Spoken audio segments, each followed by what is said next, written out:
सतनाम श्री वाहिगुरु साहिब जीओ। तो सो नाथ अनाथ न मूसर, तो सो नादानी न मोसो भिखारी, मोसो न दीन दयाल न तो सर, मोसो अज्ञान न तो सो बेचारी, मोसो न पतित न पावन तो सर, मोसो भिखारी न तो सो उपकारी। मेरे हैं अवगुण तू गुण सागर, जात रसातल ओट तिहारी। मेरे हैं अवगुण तू गुण सागर, जात रसातल ओट तिहारी। तेरे कवन कवन गुण कह कह गावा, तू साहिब गुणी निधाना। तुमरी महिमा वर्ण न सको, तू ठाकुर ऊंच भगवाना। ज्यों बुलावे त्यों बोले स्वामी, कुदरत कवन हमारी। साध संग नानक जस गायो, जो प्रभु की अति प्यारी। साध संग नानक जस गायो, जो प्रभु की अति प्यारी। जुगो जुगटन परम सम्मानियो सदगुरु की साजी निभाजी, गुरु रूप गुरु प्यारी, गुरु सवारी साध संगत जी। बड़े ही बड़भागी हाँ जो सानू वीकली समागम राही सत्संगी रूप दे विच जुड़ बैठण दा सुभागा समा प्राप्त होया है। कल साहिब श्री गुरु हरकृष्ण साहिब महाराज, गुरु नानक साहिब महाराज जी की 8वीं जोत अष्टम बलबीरा साहिब श्री गुरु हरकृष्ण साहिब महाराज जी का प्रकाश प्रभ है। सारियां ही संगतां जिथे जिथे भी गुरु नानक नाम लेवा गुरमुख प्यारे बैठे हुए ने, सतगुरां दा प्रकाश प्रभ बड़ी ही श्रद्धा दे नाल मना रहे हैं। भाई साहब भाई गुरदास जी दे बड़े सुंदर वाक ने, कुरबाणी तिना गुर सिखां, पाए भगत गुर परव करन दे। कुरबाणी तिना गुर सिखां, पाए भगत गुर परव करन दे। भाव मैं उन्हां गुरमुख प्यारियां ते बलिहार जांदा, सदके जांदा जिहड़े सतगुरां दे पुरब नूं बड़े ही श्रद्धा ते उत्साह दे नाल मनाउंदे हन। सो आप समूह संगत बड़ी ही बड़भागी धनता दे योग हो, जो साहिब श्री गुरु हरकृष्ण साहिब महाराज जी दे जीवन ते विचारा करन दा, सरवण करन दा इस सुभागा समा प्राप्त होया है। आप समूह संगत धनता दे योग हो। दसम पातशाह गुरु गोबिंद सिंह महाराज जी दे पावन वचन श्री हरकृष्ण ध्याई है, जिस डिठे सब दुख जाए, जिस डिठे सब दुख जाए। सो आओ गुरु की साजी निभाजी साध संगत जी, साहिब श्री गुरु हरकृष्ण साहिब महाराज जी दे जीवन ते विचारा आरंभ करन तो पहला समूह संगत गुरु फतेह प्रवान करो जी। वाहिगुरु जी का खालसा, वाहिगुरु जी की फतेह।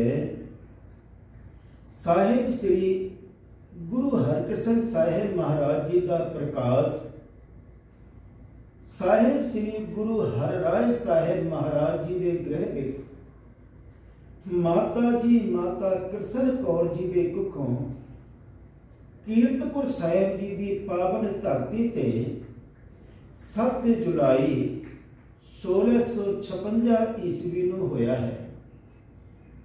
ਸਾਹਿਬ ਸ੍ਰੀ ਗੁਰੂ ਹਰਕ੍ਰਿਸ਼ਨ ਸਾਹਿਬ ਮਹਾਰਾਜ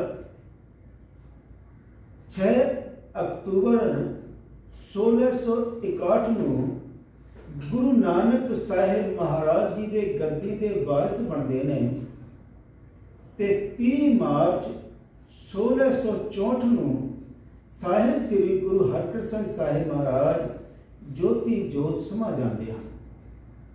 ਸਾਹਿਬ ਸ੍ਰੀ ਗੁਰੂ ਹਰਕ੍ਰਿਸ਼ਨ ਸਾਹਿਬ ਮਹਾਰਾਜ ਜਦੋਂ ਗੁਰੂ ਨਾਨਕ ਸਾਹਿਬ ਮਹਾਰਾਜ ਜੀ ਦੀ ਗੱਦੀ ਦੇ ਵਾਰਿਸ ਬਣਦੇ ਨੇ, ਉਸ ਵੇਲੇ ਆਪ ਜੀ ਦੀ ਉਮਰ 5.25 ਸਾਲ ਦੀ ਹੈ।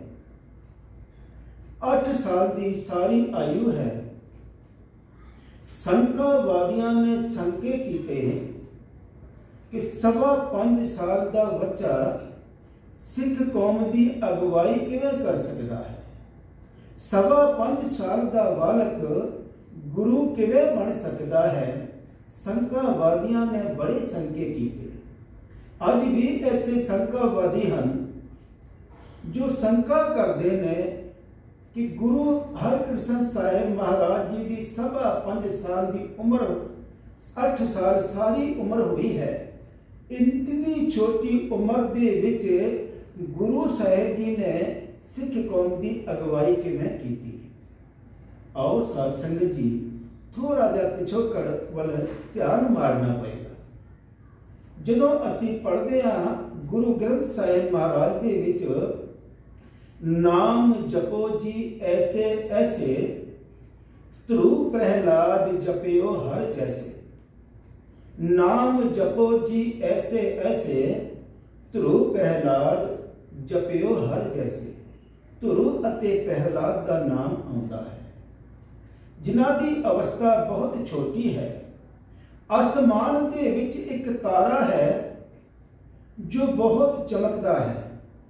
ਬਾਕੀ ਸਾਰੇ ਤਾਰੇ ਚਲਾਇਮਾਨ ਨੇ, ਪਰ ਉਹ ਇੱਕ ਤਾਰਾ ਐਸਾ ਹੈ ਜੋ ਆਪਣੀ ਥਾਂ ਤੇ ਟਿਕਿਆ ਹੋਇਆ ਹੈ ਤੇ ਸਭ ਤੋਂ ਜ਼ਿਆਦਾ ਚਮਕਦਾ ਹੈ ਤੇ ਉਸ ਨੂੰ ਸਾਰੇ ਹੀ ਧਰੁਵ ਤਾਰਾ ਆਖਦੇ ਹਨ। ਧਿਆਨ ਦੇਣਾ, ਉਹ ਤਾਰਾ ਧਰੁਵ ਹੈ ਜਾਂ ਨਹੀਂ ਇਹ ਮਾਇਨੇ ਨਹੀਂ ਰੱਖਦਾ, ਲੇਕਿਨ ਉਸ ਤਾਰੇ ਦਾ ਨਾਮ ਧਰੁਵ ਕਰਕੇ ਪ੍ਰਸਿੱਧ ਹੋ ਗਿਆ।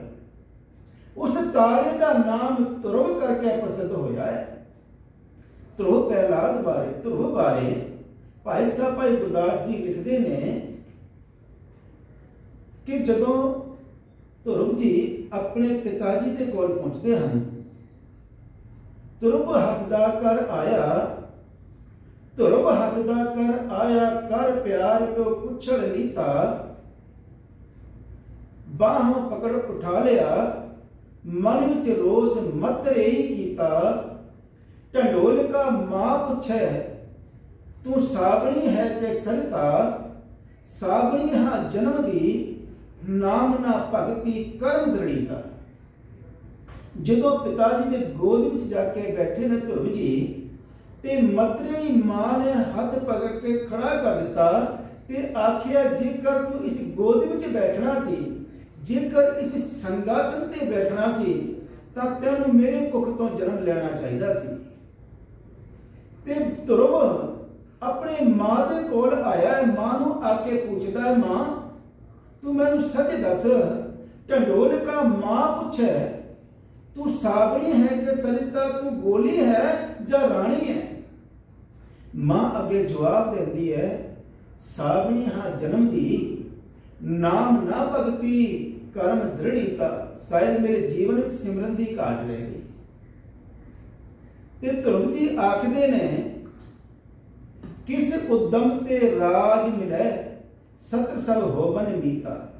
ਹੁਣ ਧਰੁਵ ਜੀ ਵੇਖੋ, ਇਹ ਨਹੀਂ ਆਖ ਰਹੇ ਸ਼ਤਰੂਆਂ ਦੇ ਨਾਲ ਬਦਲਾ ਕਿਵੇਂ ਲੈਣਾ, ਮੈਂ ਸ਼ਤਰੂਆਂ ਤੇ ਫਤਿਹ ਕਿਵੇਂ ਹਾਸਲ ਕਰਨੀ ਹੈ, ਸਗੋਂ ਆਖ ਰਹੇ ਨੇ ਉਹਨਾਂ ਨੂੰ ਮਿੱਤਰ ਕਿਵੇਂ ਬਣਾਵਾਂ, ਉਹ ਮੇਰੇ ਕਿਵੇਂ ਦੋਸਤ ਬਣ ਸਕਦੇ ਨੇ, ਮੇਰੇ ਕਿਵੇਂ ਮਿੱਤਰ ਬਣ ਸਕਦੇ ਨੇ। ਬੜੀ ਹੀ ਸੋਚਣ ਵਾਲੀ ਗੱਲ ਹੈ। ਧਰੁਵ ਜੀ ਆਖਦੇ ਨੇ, ਕਿਸ ਉਦਮ ਤੇ ਰਾਜ ਮਿਲੇ ਸਤਰ ਸਭ ਹੋਵਨ ਮੀਤਾ। ਅੱਗੇ ਮਾਂ जवाब देती है, बड़ी सियाणी है। उसने भी ये नहीं आख्या पुत्र तू जवान हो ते लश्कर इकट्ठा करते प्यो ते बदला लेना है, सगों आखदी है परमेश्वर आराधी है जद होई है पुत ते पुनीता। कि उस मालिक की तू बंदगी कर, बंदगी दे विच जोड़, बंदगी दे नाल सिमरन दे नाल तेरे शत्रु भी मित्र हो जाएंगे ते पुत ते मनुख भी पुनीत हो जाता है, चंगा बन जाता है। ते मां ने सिमरन दे नाल बचपन दे विच ही जोड़िया, अवस्था बड़ी छोटी है। इतिहास दे विच जिक्र आउंदा है बाबा बुढ़ा जी, उम्र बड़ी छोटी है। गुरु नानक साहिब महाराज जी के दर ते जोदरी करते हैं सतगुरु जी, मैनू मौत तो बड़ा डर लगता है।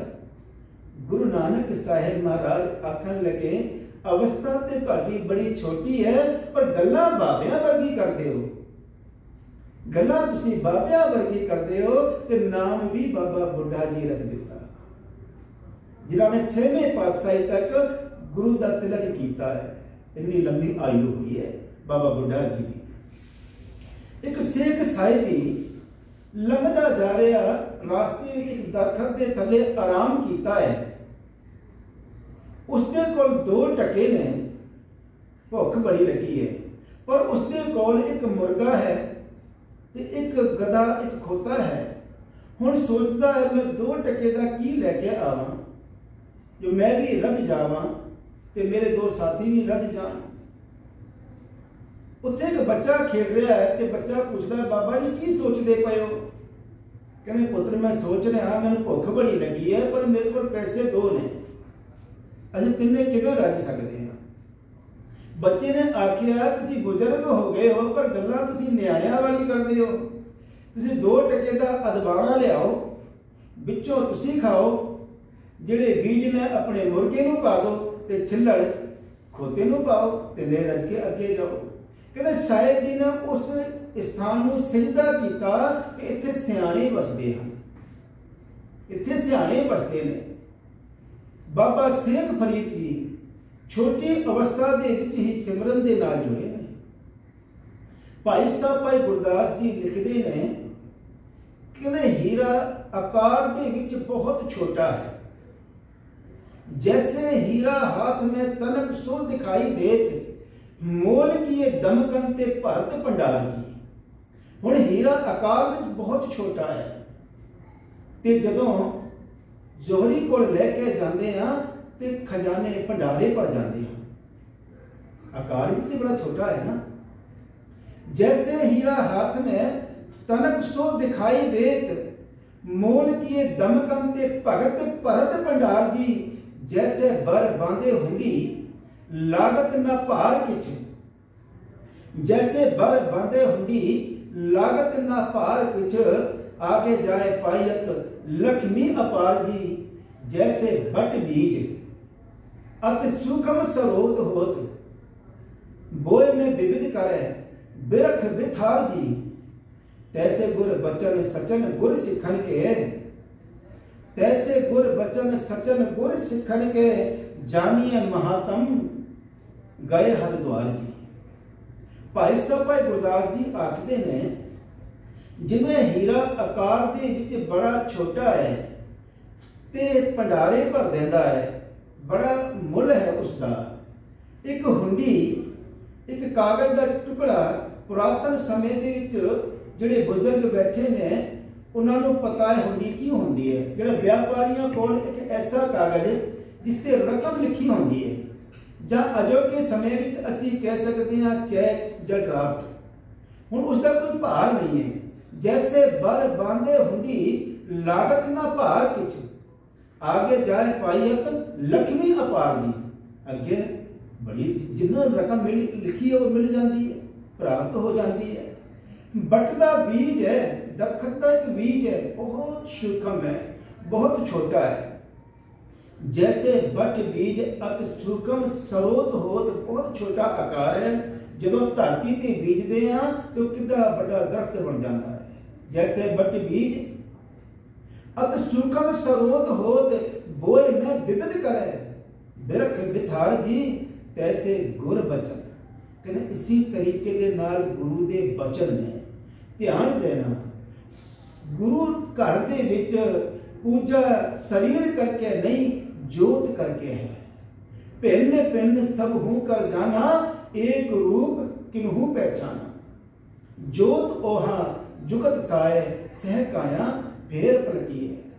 कि तैसे गुर बचन सचन गुर सिखन के जानिए महात्म गए हर द्वार जी। गुरु दे दर ते आकर के सरदा दे नाल, सरदा दी अख दे नाल जदों असीं वेखदे हां, फिर गुरु दा महात्म पता लगदा है भी सचमुच गुरु हरकृष्ण साहिब महाराज गुरु नानक दी जोत ने। जदों गुरु नानक साहिब महाराज संसार विच आए तां सारी लुकाई ने निरंकार दे रूप करके जानिया, निरंकार दे रूप दे नाल सिजदा कीता है। निरंकार दा रूप करके जानिया, आप नारायण कलाकार जग में परवरे। भाव गुरु नानक साहिब महाराज आप उस मालिक अकाल पुरख वाहिगुरु प्रभु परमात्मा दे स्वरूप ने। निरंकार दे रूप करके जानिया, निरंकार दे रूप दे नाल सजदा कीता है। ते गुरु साहिब जी दा चोला बदलिया है। भाई लहणा जी नूं अंग दे नाल ला करके अंगद बना दिता। भाई साहब भाई संतोख सिंह चूड़ामणि जी लिखते ने, बिच करतार पुरे जगराई गुर अंगद को दीन बढ़ाई। करतारपुर दे विच भाई लहणा जी ने गुरु अंगद साहिब जी ने वडियाई बख्शिश की। गुर अंगद को दीन बढ़ाई आप कीन सचखंड पयाना। जोत रूप बिन तन पलटाना। आप कीन सचखंड पयाना, आप सचखंड नू पयाना कर गए ने। लेकिन जो बदलिया की है केवल शरीर। जोत जड़ी गुरु अंगद साहिब महाराज विच टिका दी। आप कीन सचखंड पयाना। जोत रूप बिन तन पलटाना। ज्यों अधिपत एक पोशिश तज के, जिवें एक बादशाह है दूजी सभा दे विच बैठदा है तो वह पोशाक उतार के दूजी पोशाक धारण कर लेता है। कहते इसे तरीके दे नाल गुरु अंगद साहिब गुरु नानक साहिब महाराज जी ने इस शरीरक रूपी जिहड़ा चोला है वह बदलिया है। गुरु अंगद साहिब महाराज के रूप दे विच प्रगट होए ने। ज्यों अधिपत एक पोशिश तज के बैठे सभा द्वितीय तन सज के, त्यों खगूर में आन बिराजे। तिन सिमरन कल कलमल भाजे। जिन्हां दे सिमरन कीते कलयुगी जीवा दे पाप दूर हो गए। कहते इसे तरीके दे नाल जदों गुरु अमरदास महाराज जी गद्दी दे वारिस बनते ने ते इस लुकाए नूं गुरु अंगद दे रूप दे विच गुरु नानक साहिब महाराज दे रूप दे सजदा कीता है। ते इसे तरीके दे नाल अज 8वें पातशाह अष्टम बलबीरा गुरु हरकृष्ण साहिब महाराज अज गुरु नानक साहिब महाराज जी गद्दी दे वारिस बने ने। लेकिन जोत गुरु नानक साहिब महाराज जी की है। जोत उस मालिक अकाल पुरख वाहिगुरु प्रभु परमात्मा दी है। ऐसी बेअंत साखियां हैं जिसके नाल पता लगता भी सचमुच धन धन गुरु नानक साहिब महाराज जी की जोत ये जगमग है। गुरु दरबार दे विच काबल कंधार तो पेशावर तो लम्हा देश तो संगतां आउंदियां ने सिद्धा करने वास्ते, गुरु साहिब जी दर्शन दीदार करने वास्ते। उस संगत दे विच एक जसवंत राय नाम का भी गुरसिख आउंदा है, पर उसका काम है चोरियां करना। किसी का पर्स गुआच जाता है, किसी के कपड़े गुआच जाते हैं। कहते गुरु हरकृष्ण साहिब महाराज जी ने उस जसवंत राय के बख्शिश की, सिर ते छड़ी रख दी। जसवंत सिंह चोर की हामा भरे ना कोई, चोर किया चंगा क्यों होए। ते नाम दे नाल निहाल कीता उस जसवंत राय ने। गुरु दरबार दे विच भाई राम जी, भाई सदामल जी, भाई राम लाल जी आउंदे ने। दरते आकर के जोदड़ी करते ने सच्चे पातशाह। सतगुरु जी मेहर करो, जीवन की सफलता किस तरीके विच है। ਅਸੀਂ ਇਸ ਜੀਵਨ ਨੂੰ ਕਿਵੇਂ ਸਫਲ ਕਰ ਸਕਦੇ ਹਾਂ। ਤਾਂ ਸਾਹਿਬ ਸ੍ਰੀ ਗੁਰੂ ਹਰਕ੍ਰਿਸ਼ਨ ਸਾਹਿਬ ਮਹਾਰਾਜ ਜੀ ਨੇ ਬਖਸ਼ਿਸ਼ ਕੀਤੀ, ਸੰਸਾਰ ਦੇ ਵਿੱਚ ਪ੍ਰਸਿੱਧੀ ਸ੍ਰੇਸ਼ਟ ਕਰਮਾਂ ਦੇ ਨਾਲ ਮਿਲ ਸਕਦੀ ਹੈ, ਪਰ ਜੀਵਨ ਦੀ ਸਫਲਤਾ ਕੇਵਲ ਤੇ ਕੇਵਲ ਪਰਮਾਤਮਾ ਦੇ ਨਾਮ ਸਿਮਰਨ ਦੇ ਵਿੱਚ ਹੈ। ਅਕਾਲ ਪੁਰਖ ਵਾਹਿਗੁਰੂ ਦੀ ਪ੍ਰਭੂ ਪਰਮਾਤਮਾ ਦੀ ਵਡਿਆਈ ਦੇ ਵਿੱਚ ਹੈ। ਗੁਰੂ ਦਰਬਾਰ ਦੇ ਵਿੱਚ ਇੱਕ ਰੋਪੜ ਦਾ ਰਹਿਣ ਵਾਲਾ ਰਾਜਾ ਰਾਮ ਆਉਂਦਾ ਹੈ, ਜਿਹੜਾ ਜੰਮਦਿਆਂ ਸਾਰ ਹੀ ਕੁੜੀਆਂ ਨੂੰ ਮਾਰ ਦਿੰਦਾ ਸੀ। ਜਦੋਂ ਗੁਰੂ ਦਰਬਾਰ ਦੇ ਵਿੱਚ ਆਇਆ, ਗੁਰੂ ਸਾਹਿਬ ਜੀ ਨੇ ਹੁਕਮ ਕਰ ਦਿੱਤਾ ਵੀ ਇਸ ਨੂੰ ਦਰਸ਼ਨ ਨਹੀਂ ਦੇਣੇ, ਇਨਕਾਰ ਕਰ ਦਿੱਤਾ ਦਰਸ਼ਨ ਦੇਣ ਤੋਂ। ਬਾਹਰੋਂ ਹੀ ਲੰਮੇ ਪੈ ਕਰਕੇ ਅਰਦਾਸ ਕੀਤੀ, ਗੁਰੂ ਦੇ ਦਰ ਤੇ ਜੋਦੜੀ ਕੀਤੀ, ਸਤਿਗੁਰ ਸੱਚੇ ਪਾਤਸ਼ਾਹ ਮੈਨੂੰ ਬਖਸ਼ ਲਵੋ, ਨਾਮ ਦੀ ਦਾਤ ਬਖਸ਼ੋ। ਸਤਿਗੁਰੂ ਜੀ ਨੇ ਉਸ ਰਾਜਾ ਰਾਮ ਦਾ ਵੀ ਉद्धार ਕੀਤਾ ਹੈ। 3 ਮੁਸਲਮਾਨ ਫਕੀਰ ਨੀਰ ਉਦੀਨ, ਸਾਲਾ ਸ਼ੇਖ ਮੁਹੰਮਦ ਬਖਸ਼ ਗੁਰੂ ਦਰ ਤੇ ਆਉਂਦੇ ਨੇ। ਗੁਰੂ ਸਾਹਿਬ ਜੀ ਨੇ ਨਾਮ ਦੇ ਨਾਲ ਉਹਨਾਂ ਦਾ ਉद्धार ਕੀਤਾ ਹੈ।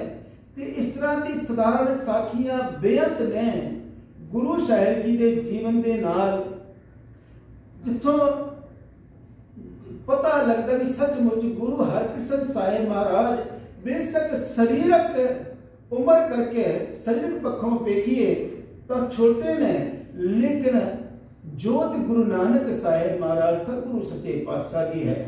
ਜੋਤ ਉਸ ਨਿਰੰਕਾਰ ਦੀ ਹੈ, ਅਕਾਲ ਪੁਰਖ ਵਾਹਿਗੁਰੂ ਪ੍ਰਭੂ ਪਰਮਾਤਮਾ ਦੀ ਹੈ। ਗੁਰੂ ਹਰਕ੍ਰਿਸ਼ਨ ਸਾਹਿਬ ਮਹਾਰਾਜ ਜੀ ਦੇ ਵੱਡੇ ਭਰਾ ਬਾਬਾ ਰਾਮ ਰਾਏ ਜੀ, ਗੁਰੂ ਹਰ ਰਾਏ ਸਾਹਿਬ ਮਹਾਰਾਜ ਜੀ, ਜਿਨ੍ਹਾਂ ਦੇ ਕੋਲ ਚਿੱਠੀ ਆਉਂਦੀ ਹੈ ਔਰੰਗਜ਼ੇਬ ਦੀ, ਤੇ ਗੁਰੂ ਸਾਹਿਬ ਜੀ ਨੇ ਮਿਲਣ ਤੋਂ ਇਨਕਾਰ ਕਰ ਦਿੱਤਾ, ਨਹ ਮਲੇਛ ਕੋ ਦਰਸ਼ਨ ਦੇ ਹੈ। ਪਰ ਸੰਗਤਾਂ ਨੇ ਜਦੋਂ ਬੇਨਤੀ ਕੀਤੀ, ਸਤਿਗੁਰੂ ਜੀ ਔਰੰਗਜ਼ੇਬ ਦੇ ਕੁਝ ਸੰਕੇ ਨੇ, ਉਸ ਦੀ ਨਿਵਰਤੀ ਕਰਨੀ ਹੈ। ਤੇ ਗੁਰੂ ਹਰ ਰਾਏ ਸਾਹਿਬ ਮਹਾਰਾਜ ਨੇ ਬਾਬਾ ਰਾਮ ਰਾਏ ਜੀ ਨੂੰ ਥਾਪੜਾ ਦੇ ਕਰਕੇ ਭੇਜਿਆ ਹੈ ਦਿੱਲੀ, ਕਿ ਤੁਸੀਂ ਕੋਈ ਵੀ ਗੱਲ ਗੁਰੂ ਆਸੇ ਦੇ ਖਿਲਾਫ ਨਹੀਂ ਕਰਨੀ, ਜੋ ਵੀ ਅਰਜ਼ ਕਰਨੀ ਹੈ, ਜੋ ਵੀ ਉੱਥੇ ਵਿਚਾਰ ਕਰਨੀ ਹੈ, ਉਹ ਗੁਰਮਤ ਆਸੇ ਮੁਤਾਬਕ ਕਰਨੀ ਹੈ। ਕੋਈ ਵੀ ਗੱਲ ਗੁਰਮਤ ਤੋਂ ਉਲਟ ਨਹੀਂ ਕਰਨੀ, ਭੈ ਵਿੱਚ ਨਹੀਂ ਆਉਣਾ। ਤੇ ਬਾਬਾ ਰਾਮ ਰਾਏ ਜੀ ਨੂੰ ਥਾਪੜਾ ਦੇ ਕਰਕੇ ਭੇਜਿਆ। ਜਿੱਥੇ ਅੱਜ ਗੁਰਦੁਆਰਾ ਮਨੀਰੂ ਕਾ ਟਿੱਲਾ ਹੈ, ਇੱਥੇ ਇੱਕ ਖੂਹ ਹੈ, ਉਸ ਖੂਹ ਦੇ ਕੋਲ ਚਾਦਰ ਵਿਛਾ ਕਰਕੇ ਬਾਬਾ ਰਾਮ ਰਾਏ ਜੀ ਬੈਠ ਜਾਂਦੇ ਨੇ। ਇਤਿਹਾਸ 'ਚ ਲਿਖਿਆ ਹੈ ਕਿ ਬਾਬਾ ਰਾਮ ਰਾਏ ਨੇ 72 ਕਰਾਮਾਤਾਂ ਦਿਖਾਈਆਂ। ਮੁੱਲਾ ਮੁਲਾਣੇ ਸਾਰੇ ਭੈਭੀਤ ਹੋ ਗਏ ਨੇ ਵੀ ਗੁਰੂ ਦੇ ਘਰ ਇੰਨੀਆਂ ਕਰਾਮਾਤਾਂ। ਉਹਨਾਂ ਨੇ ਸੋਚਿਆ ਕਿਸੇ ਤਰੀਕੇ ਦੇ ਨਾਲ ਇਸ ਨੂੰ ਹੁਣ ਫਸਾਈਏ, ਚਾਲ ਖੇਡੀ, ਸਵਾਲ ਕੀਤਾ ਔਰੰਗਜ਼ੇਬ ਦੇ ਸਾਹਮਣੇ ਕਿ ਗੁਰੂ ਨਾਨਕ ਸਾਹਿਬ ਜੀ ਦੀ ਬਾਣੀ ਦੇ ਵਿੱਚ ਲਿਖਿਆ ਹੈ, ਮਿੱਟੀ ਮੁਸਲਮਾਨ ਕੀ ਪੇੜੇ ਪਈ ਕੁਮਿਹਾਰ।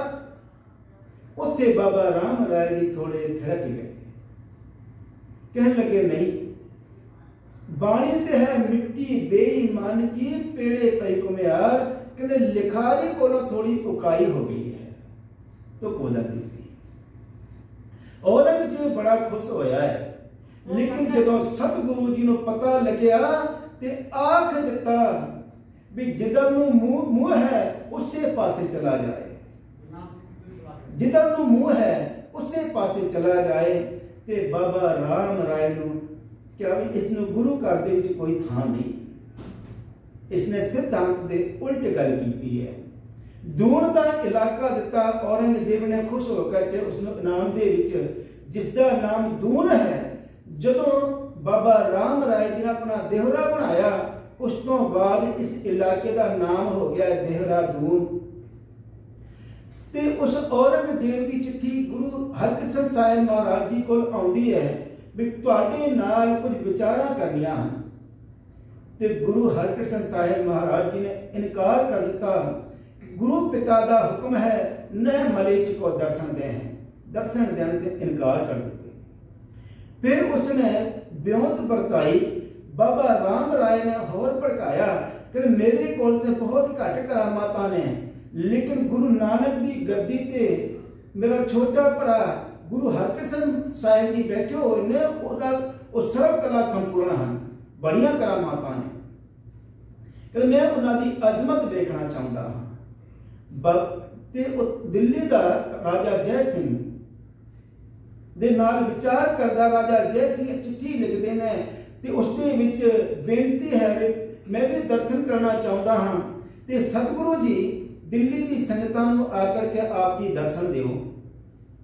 गुरु घर दे विच विचार की गई, बाबा दरगाह मल ते होर जिहड़े गुरमुख प्यारे ने, तो उन्होंने कहा भी दिल्ली जरूर जाना चाहिए, जिसे उसके संके ने वो दूर होने चाहिए ने, पर गुरु साहिब जी ने इनकार कर दिता भी ना ही उसके दर्शन करने हैं तो ना ही दर्शन देने ने।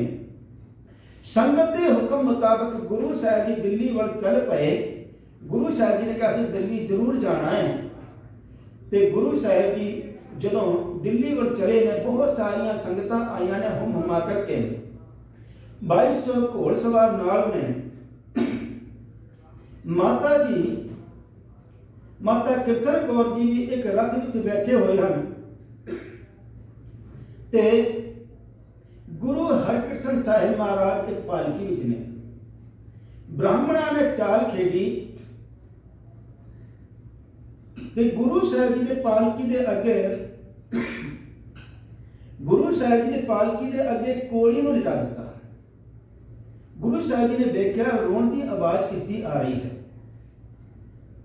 पालकी नूं रोकिया, आख्या भी 2 मिनट रुको, कोड़ी आया है।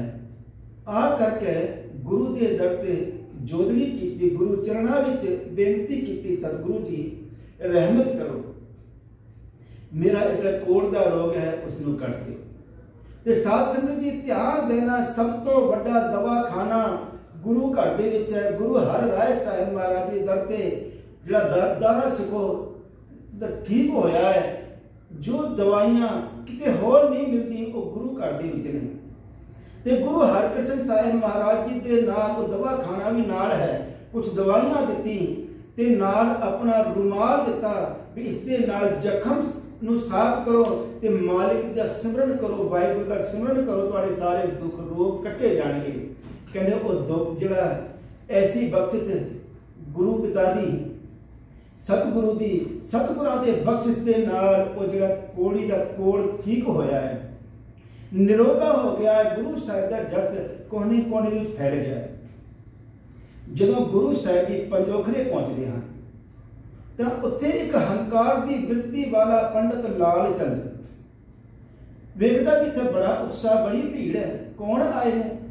कहते 8वें सतगुरु गुरु हरकृष्ण साहिब महाराज आए ने। कह दिता भी साडे कृष्ण जी भगवान द्वापर विच पैदा होए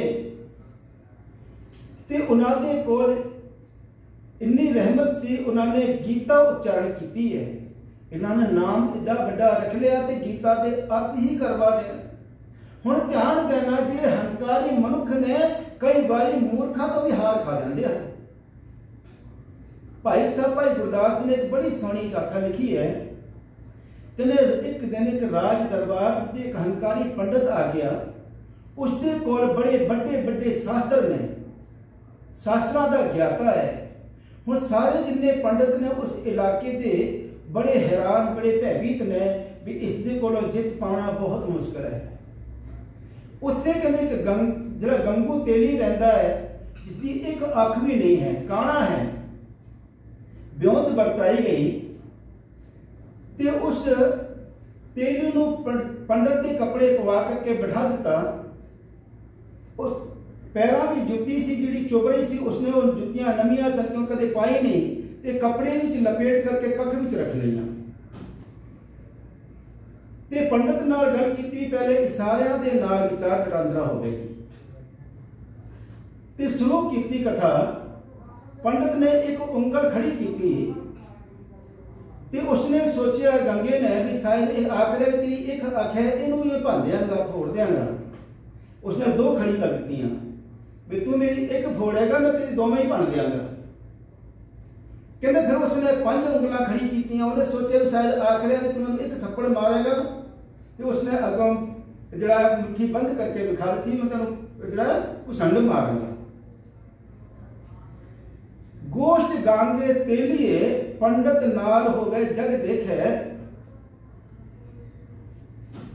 कहते गोष्ठ गांगे तेलिए पंडित नाल होवे जग देखे, खड़ी करे एक उंगली गांगे दोए विखाले रेखे, फिर उचाए पंज उंगला गांगे मूठ हिलाए अलेखे। जिसका भाव सी भी उसने उसका पंडित का भाव सी भी परमात्मा एक है कि उसने दो उंगला खड़ी कीतियां, कहते बेशक वो एक है लेकिन दो स्वरूप ने, निर्गुण ते सरगुण। उसने फिर आके भी जो दूसरा स्वरूप है वो पंज तत्तां तो बनया है, वो जिहड़ा है वो पंज तत्तां तो बनया होया है। ते उसने कहा जो पंजा तत्तां नूं समेटदा है ते वो जिहड़ा एक रूप हो जाता है। कहते गोष्ठ गांगे तेलिए पंडित नाल होवे जग देखे, खड़ी करे एक उंगली गांगे दोए विखाले रेखे, फिर उचाए पच उंगला गांगा मूठ हिलाए अलेखे, पैरी पै उठ चलिया पंडित हार भुलावे पेखे। कहते भुलावे दे विच वो हार गया पंडित। निर्गुण सरगुण अंग दोए परमेश्वर पंज मिलन सरेखे, अखी दोवें भुन सा, अखी दोवें भुन सा, मुक्की लाए हिलाए निमेखे, मूर्ख पंडित सुरत विसेख है। हुण पंडित जिहड़ा मूर्ख है अपनी सुरत भुल गया। वो पंडित लाल चंद भी अपनी सुरत नूं भुल गया ते आखिदा भी हर कृष्ण नाम है। ते गुरु साहिब जी ने कहा जे असीं अर्थ कीते तेरे मन में शंका रह जाएगी भी शायद किसी को अर्थ सिक्के होंगे।